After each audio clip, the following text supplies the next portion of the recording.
صباح الخير عليكم. كنتمنى ان شاء الله تكونوا على خير وبخير وفي تمام الصحه والعافيه، اموركم مزيانه ان شاء الله.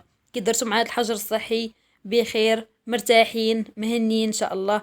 ديروا في بالكم ان كل شيء ان شاء الله غادي يفوت ويتبدل، وترجع المياه لمجاريها، وكل حاجه غترجع كما كانت ان شاء الله من قبل، وتكون حسن باذن الله ان شاء الله. المهم الفيديو ديال اليوم جيتكم بواحد الوصفه طبيعيه كتصلح الالم ديال الدراس. كيف ما شفتوا البارح في الاخبار انهم قالوا ان لي دونتيست كاملين غيسدوا، ففكرت انني نشارك معكم هذه الوصفه بحكم انها مجربه وعطت نتيجه زوينه. الالم ديال الدراس ما كيبقاش تماما، وكتخفوا من التجربه الاولى، يعني من اول مره غادي ديروها واخا شويه مجهده غتصبروا عليها، ولكن ان شاء الله غتعطيكم نتيجه فعاله كيف ما عطاتها لينا حنا. ونعديو بالوصفات الطبيعيه حتى يفرج الله والله يلطف بينا وندوز الوصفه ان شاء الله. بالنسبه للمكونات، فيها مكونات بسيطه جدا. كنحتاجو تومه، من الاحسن تكون تومه الحمراء لانها كتكون يعني مفيده اكثر. كنحتاجو معلقه ديال الملحه باش انها تهرس لينا الجهد ديال التومه. كنحتاجو 2 معالق ديال الخل، كيف ما كتعرفوا ان الخل معقم، فغادي نستعملوا منه 2 ديال المعالق. وكاس ديال الماء، من الاحسن يكون مغليان هكذا باش اننا نستعملوا ما بلا كالكير. هادو هما المكونات كيف ما شفتوها بسيطه ومتواجده في كل بيت. غناخذ المكونات كامله وغتشوفوني كيفاش غنستعملها، ونرجع معكم مع طريقه الاستعمال ديالها ان شاء الله.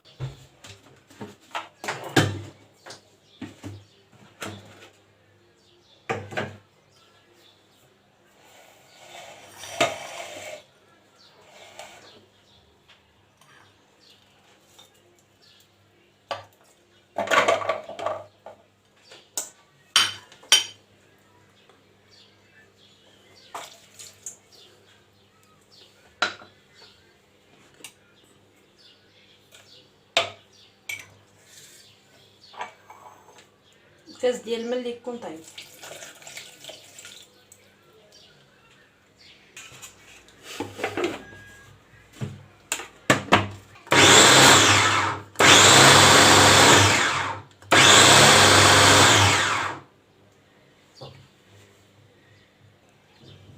بعد ما طحنت الوصفه مزيان غنوريكم كيفاش جات. انا غنديرها غير في هذا الكاس باش انكم تشوفوها، ولكن خاصكم ديروها في شي قرعه معقمه وتحتفظوا بها في الثلاجه.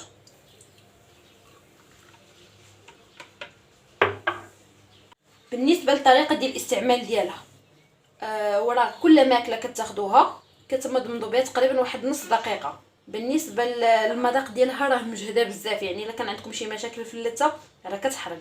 داكشي علاش غتصبروا عليها واحد نص دقيقه، وان شاء الله راه من اول استعمال كتعطي النتيجه ديالها. الدرسه ما كتبقاش كتعطي نفس الالام. والنهار الاول الا عاودتوها 3 ديال المرات راه ان شاء الله ما كيبقاش عندكم الالم بالمره.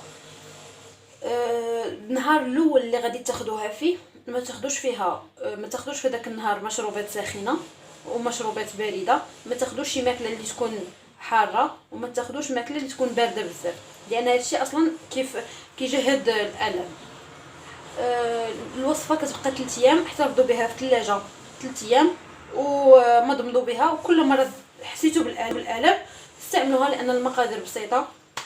والله يشافينا ويشافيكم ويعافينا ويعافيكم. الله يرفع علينا هذا البلاء، وان شاء الله نرجعوا للحياه ديالنا طبيعيه، ونرجعوا للروتينات ديالنا العاديه الحمد لله. الله يرفع علينا هذا البلاء، ونلقاكم في فيديو جاي ان شاء الله. السلام عليكم.